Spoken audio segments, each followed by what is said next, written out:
nos hablaba Mercedes Ruiz Paz, entre otras cosas, de las matemáticas. Y yo no puedo evitar acordarme de cuando mi padre me enseñaba matemáticas. Yo era un poco zoquete en esa materia, lo sigo siendo, y las entendía. Cuando le tocó a mi padre enseñarle matemáticas a su nieta, no hubo manera. Pero no por la nieta, sino por el entonces ya abuelo, que no entendía los libros de matemáticas y la teoría de los conjuntos, y aquello era terrible. Y me acuerdo y recomiendo un artículo de Alicia que se llamaba La matemática difusa, en la que explicaba algo de esto. Si con el resto de asignaturas ha sido un desastre, con las matemáticas ya creo que hemos tocado fondo. Bueno, yo es que creo que yo como soy profesora de matemáticas lo que sé es lo que ha pasado con las matemáticas, pero yo estoy segura que el mismo proceso se ha seguido con casi todas las asignaturas, porque es curioso comparar las matemáticas que se implantan con la ley del 70 y la forma de estudiar matemáticas que se implanta con la LOCSE. Es como si hubiéramos ido de un modernismo a un posmodernismo, y en las matemáticas se ve bien porque el movimiento que puso eso de la matemática moderna se llamaba matemática moderna y se le dio ese nombre de New Math en Estados Unidos.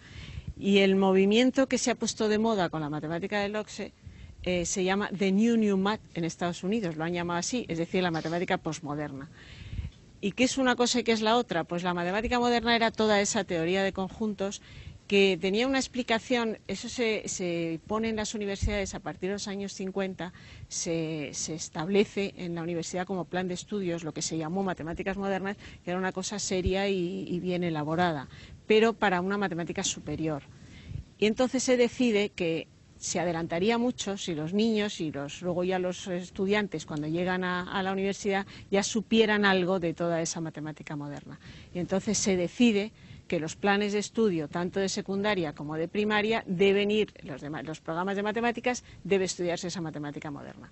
Eso a los 10 años se comprobó que había sido un fracaso absoluto, porque claro, consistía, por ejemplo, pues que era mucho más importante conocer qué era la propiedad conmutativa de la suma que sumar.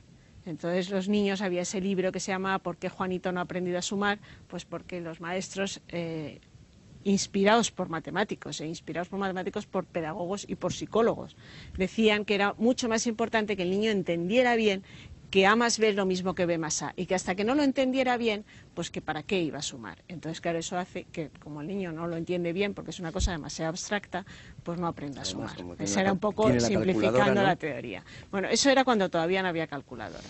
¿Qué pasa con la llegada de la LOCSE? Pues que los mismos, porque tienen la misma cuna en California, movimientos renovadores, progresistas, gente que dice que lo que hay que hacer no es que todo el mundo aprenda matemáticas, sino hacer las matemáticas más democráticas. Siempre está ese juego, ¿no? Yo tengo que democratizar la enseñanza. ¿Cómo? Democratizando la materia que voy a enseñar. ¿Y qué quiere decir eso? Ponérselo más fácil, o inventar otro rollo distinto que el que tradicionalmente se enseña, porque ese es muy difícil de aprender.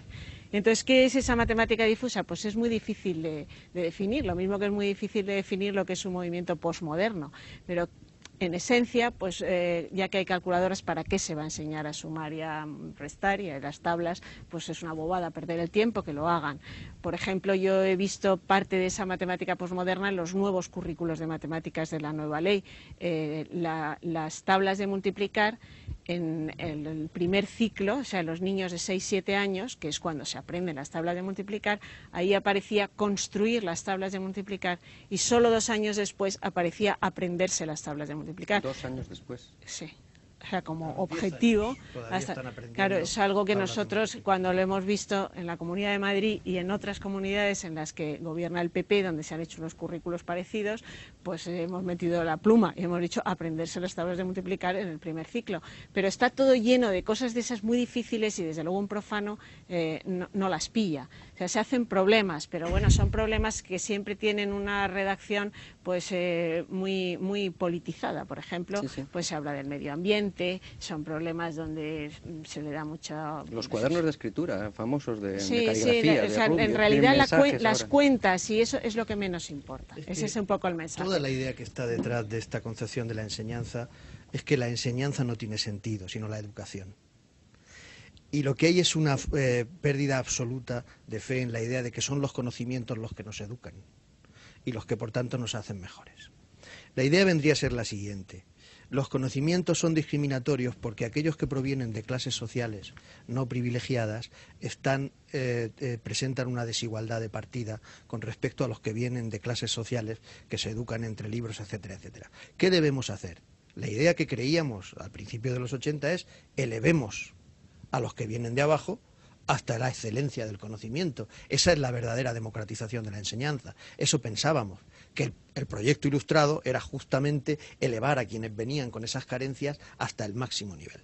La idea que estos señores aplican con la LOCSE es justamente la contraria. Destruyamos el conocimiento, diluyámoslo. Lo diluimos en una especie de divulgación, una especie de enseñanza del Reader Digest, una cosa neodivulgativa, donde, por ejemplo, si en matemáticas pasa eso, en lengua yo he llegado a escuchar que la gramática es reaccionaria, porque impone normas. Claro, claro. Que no se debe enseñar tanta gramática. El movimiento que hay ahora mismo en marcha es el antigramatical, porque ¿cómo van a memorizar reglas? ¿Cómo van a memorizar preceptos? Entonces, ¿qué se ha hecho con las asignaturas de lengua y literatura que eran diferentes? Eran 2 asignaturas. El desastre de la lengua. Bueno, la literatura ha muerto. Eso ya lo digo, ha muerto, ha desaparecido. Y la lengua se ha diluido en 7 cosas diferentes, donde se estudia gramática, ortografía, pragmática, retórica, bloques que van alternándose de modo que es imposible alcanzar un conocimiento sistemático de ninguno de ellos, porque al alumno, salvo que el profesor lo rehaga todo, lo que se encuentra en los manuales es que se le interrumpe constantemente el aprendizaje, puesto que ya no existe la idea de que hay un sistematismo del aprendizaje que te lleva a construir las líneas vertebradoras de esa materia, sino que de lo que se trata es de que estemos allí y nos entretengamos y todo divulgativamente. Esto combinado con que eso de estudiar ya no es una forma normal de adquirir conocimientos, pero es lógico, de fijar los pero es lógico, porque si tú los quieres obligar a permanecer hasta los 16 años juntos, en la misma aula, como ha dicho antes Álvaro, tú no puedes imponer elementos selectivos, porque si seleccionaras, es decir, si hicieras exámenes que seleccionaran, destruirías el fundamento de que todos tienen que estar juntos hasta los 16 años. Con lo cual, ¿qué te encuentras? Que al final lo has deshecho todo y sabes la consecuencia, que es la más grave de todas, que los perdedores son las clases humildes. Si es que hay algo que señala